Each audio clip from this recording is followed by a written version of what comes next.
Hi అండి, అందరికీ నమస్కారము. నా పేరు గౌతమి. ఈ వీడియోలో అయితే శ్రీరామనవమి రోజు ప్రసాదాలు ఏమేమి ప్రిపేర్ చేసాము, పూజ ఎలా చేసుకున్నాము అనేది ఈ వీడియోలో అయితే ఉంటుందండి. రామాయణం గురించి నాకు తెలిసినటువంటి కొన్ని విషయాలు అయితే మీతో షేర్ చేద్దామని చెప్పేసి అయితే అనుకుంటున్నానండి. ఉన్న రోజుల్లో చాలామంది భార్యాభర్తలు గొడవలు పడుకుంటూ ఉంటారు కదా.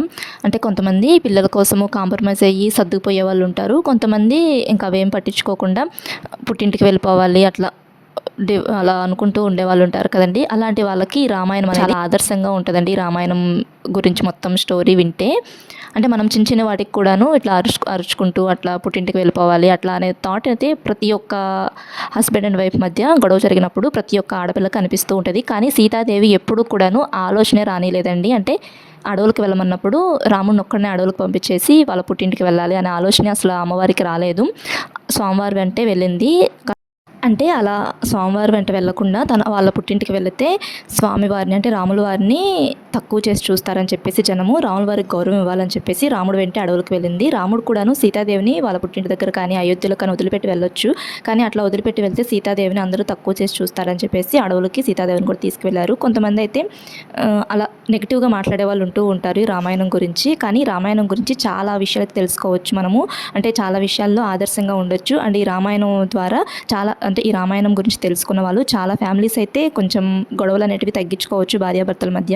రాముల వారు అనుభవించిన కష్టాలన్నీ కూడాను సీతాదేవి కూడా అనుభవించింది. రాముల వారి కంటే సీతాదేవి ఇంకొంచెం ఎక్కువ కష్టాలే అనుభవించిందని చెప్పేసి అయితే చెప్పొచ్చు. ఈ రామాయణం నుంచి మనం తెలుసుకోవాల్సింది ఏంటంటే అన్న తమ్ముడితో ఎలా ఉండాలి, అండ్ మరిది వదినతో ఎలా ఉండాలి, అండ్ తల్లి పిల్లలతో ఎలా ఉండాలి, కోడలు అత్తలతో ఎలా ఉండాలి, ఇట్లా చాలా అయితే తెలుసుకోవచ్చు అండి మనం ఈ రామాయణం ద్వారా. అట్లా చాలా విషయాలు అయితే తెలుసుకోవచ్చు ఈ రామాయణం ద్వారా. ఇట్లా ముందు రోజు నైటే కొన్ని పనులు అయితే చేసుకున్నానండి. అంటే బయట అంతా క్లీన్ చేసేసుకొని ముగ్గది వేసుకున్నాను. తర్వాత గిన్నెలు కూడాను ముందు రోజునైతే తోమేసేసుకున్నాను. అంటే అప్పుడు పూజ కొంచెం ఎర్లీగా అవుతుందిలే అని చెప్పేసి ముందుగానే ఈ పనులు అనేటివి చేసుకుంటూ ఉన్నానండి.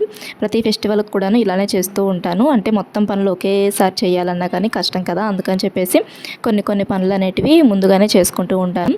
న్యూ ఇయర్కి తెచ్చిన కలర్స్ ఉంటే అవే ఇప్పుడు యూస్ చేస్తూ ఉన్నానండి. మన ఉగాదికి ఇంకా తర్వాత ఇప్పుడు శ్రీరామనవమికి కూడాను ఇలానే కలర్స్తో అయితే మటుకి ముగ్గు అయితే వేసుకున్నాను సింపుల్గా. అట్లా ఇట్లా బయట అంతా పని చేసుకునేపటికి నాకు ఒక 1 అవర్ టైం అయితే పట్టిందండి. తర్వాత ఇంట్లో గిన్నెలన్నీ కూడా తోమేసేసుకొని గ్యాస్ స్టవ్ కూడా క్లీన్ చేసేసుకున్నాను. అంటే గురువారం రోజు ఈ పనులన్నీ చేసుకున్నాను. మన ఛానల్లో చాలా మనీ సేవింగ్ ఐడియాస్ అయితే ఉన్నాయండి. మనీ సేవింగ్ ఐడియాస్తో పాటు స్కీమ్స్ గురించి వీడియోస్ కూడా ఉన్నాయి. మన ఛానల్ని ఫస్ట్ టైం మనకి ఎవరైనా చూస్తున్నట్టయితే ఒకసారి రిమైనింగ్ వీడియోస్ కూడా చూడడానికి ట్రై చేయండి. మనలాంటి మధ్య తరగతి వాళ్ళకు యూస్ఫుల్ వీడియోసే ఉంటాయి మన ఛానల్లో. అంటే మనకు వచ్చే శాలరీని ఏ పద్ధతిలో ఖర్చు చేస్తే డబుల్ సేవింగ్స్ చేసుకోవచ్చు అనే వీడియోస్ అయితే ఉంటాయండి మన ఛానల్లో. అండ్ దాచుకున్న డబ్బుల్ని రెట్టింపు చేసుకోవటం ఎలా అంటే మనం సేవ్ చేసుకున్న డబ్బుల్ని ఏ స్కీమ్స్లో కడితే రెట్టింపు అవుతాయి అనే వీడియోస్ ఉన్నాయి మన ఛానల్లో. మన ఛానల్ని ఫస్ట్ టైం కనుక ఎవరైనా చూస్తున్నట్టయితే రిమైనింగ్ వీడియోస్ కూడా ఒకసారి చూడడానికి ట్రై చేయండి.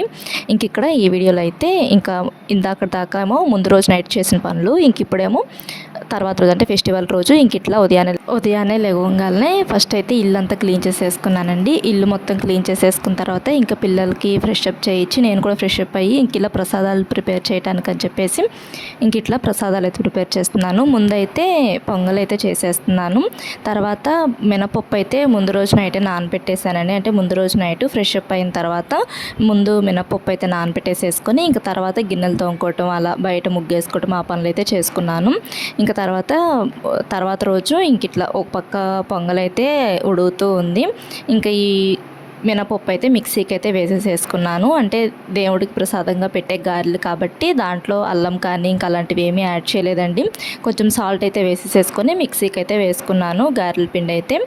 ఇక్కడ పొంగల్ కూడా అయిపోయింది. ఇంకా బెల్లం అయితే వేసేసుకుంటున్నాను. పొంగల్లో మేము కందిపప్పు కూడాను కలిపి వేసేస్తూ ఉంటాము. అట్లా వేస్తే టేస్ట్ అనేది చాలా బాగుంటుంది. తర్వాత ఇక్కడ చలిమిడి చేద్దామని చెప్పేసి బెల్లము అయితే వాటర్లో వేసి కొంచెం కరిగిస్తూ ఉన్నాను. ఇంకా చలిమిడిలో వేద్దామని చెప్పేసి కొంచెం ఎండు కొబ్బరి ఉంటుంది కదా, ఎండు కొబ్బరిని చిన్న చిన్న పీసెస్లా కట్ చేసుకొని కొంచెం ఫ్రై చేసుకోవాలండి. అలా ఫ్రై చేసుకున్నవి కొంచెం మేము చలిమిడిలో వేసాను, కొంచెమేమో ఇట్లా పొంగల్ అయితే వేసుకున్నాను. తర్వాత ఇంకా పొంగల్ అయిపోయిన తర్వాత ఇంకా గారెలు అయితే ప్రిపేర్ చేస్తున్నాను. ఇంకొక పొయ్యి మీద ఏమో రైస్ అయితే పెట్టేసేసాను పులిహార చేద్దామని చెప్పేసి. ఒక పొయ్యి మీద ఏమో ఇట్లా గారెలు అయితే వేస్తున్నాను.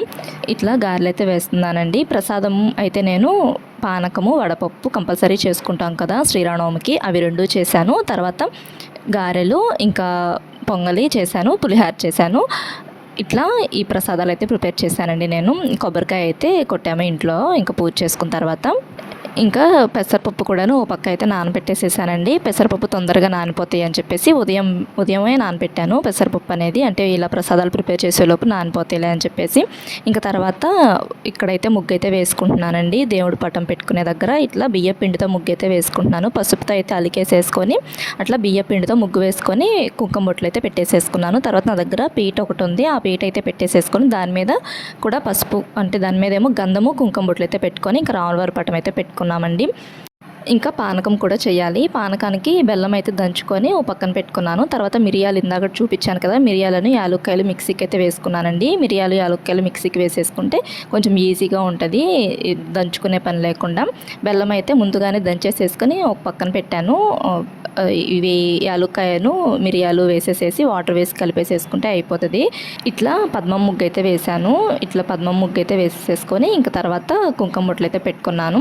ఇంకా తర్వాత ఇదిగోండి పీట మీద గంధము కుంకుమ బొట్లు అయితే పెట్టేసేసుకొని ఇంక ఇట్లా రాములవారి పటం అయితే పెట్టుకొని ఇంక ఇక్కడ పూలు అవన్నీ కూడాను పక్కన అయితే పెట్టుకుంటున్నాను. డెకరేషన్ అంటే దేవుడి పటాలకి పూలు అది పెట్టుకుందామని చెప్పేసి ఒక పక్కన అయితే పెట్టాను ఒక్కొక్కటిగా.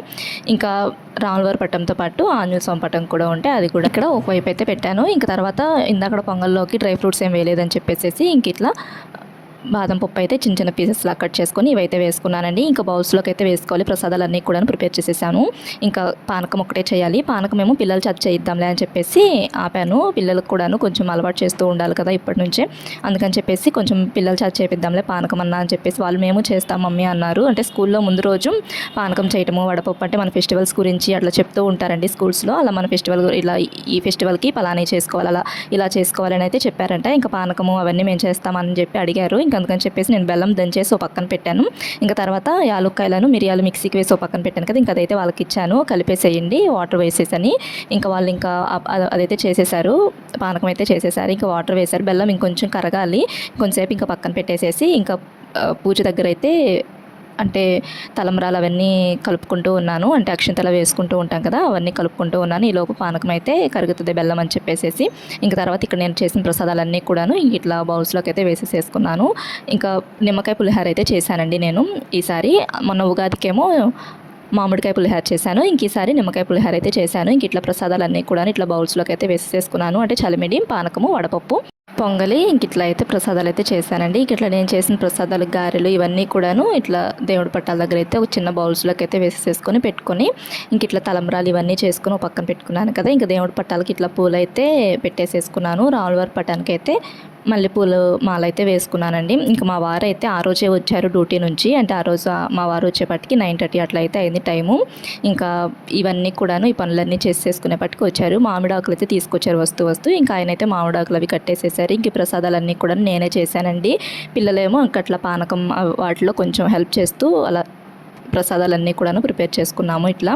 ఇంకా తర్వాత ఇవైతే నేను ఒక 2 years నుంచి ఇట్లా ప్యాకెట్స్లో ఇట్లా ముత్యాల్లాగా ఉంటాయి కదండి, ఇవైతే కొనుక్కొచ్చి ఇట్లా నేను చేసే అక్షింతలు అయితే కలుపుకొని ఇంక ఇట్లా తలంబ్రాల్లాగా అయితే కలుపుకొని ఇంక దేవుడి పట్టాలకైతే వేసుకుని అంటే రాములవారి పట్టాల దగ్గర అయితే పెట్టుకుంటున్నాము. ఇట్లా ఇంకా ఈ అక్షింతలు అయితే కొంచెం అక్కడ రాములవారి పట్టం దగ్గర ఒక ప్లేట్ అయితే పెట్టేసేసుకొని ఇంకా అక్షింతలు అయితే రాములవారికి అలా చూయించి అట్లా ప్లేట్లో అయితే వేసుకుంటూ ఇంకా పూజ చేసుకుంటూ ఉన్నామండి. ఫస్ట్ అయితే మా వారి చేత వేయించాము, తర్వాత ఇంకా నేను, తర్వాత మా అబ్బాయి, తర్వాత మా అమ్మాయి, అట్లా అందరం కూడాను ఇట్లా అయితే అక్షింతలు అయితే వేసుకొని ఈ అక్షింతలని మనము యూజ్ చేసుకోవచ్చు ఇంట్లోకి. ఈ అక్షింతలతో పాటు ఈ అక్షింతల్లో గుడిలో చేస్తారు కదా కళ్యాణము, అవి కూడా ఇస్తారు కొన్ని అక్షింతలు. ఇక్కడ మా క్వార్టర్స్లోని రాములవారి గుడిలో ఎస్పీ గారి చేత అయితే కళ్యాణం అది చేయిస్తూ ఉంటారు. ఇంకా అక్కడ అవి కూడా ఇస్తూ ఉంటారు. ఇంకా అక్కడ ఇక్కడ ఇంట్లో పూజ అయిపోయిన తర్వాత అక్కడికి వెళ్ళి గుడికి వచ్చేటప్పుడు అక్షింతలు అయితే తెచ్చుకుంటాం కదా, ఆ అక్షింతలు కూడా వీటిలో అయితే కలిపేసేసుకొని ఓ పక్కన అయితే పెట్టుకుంటామండి. ఈ అక్షింతలు వేసుకుంటే చాలా మంచిది. అంటే ఎప్పుడన్నా ఫెస్టివల్స్కి కానీ ఇంక ఇట్లా పూజలు చేసుకున్నప్పుడు, ఇంకా బయటికి ఎక్కడికన్నా వెళ్ళినప్పుడు, ఇంకా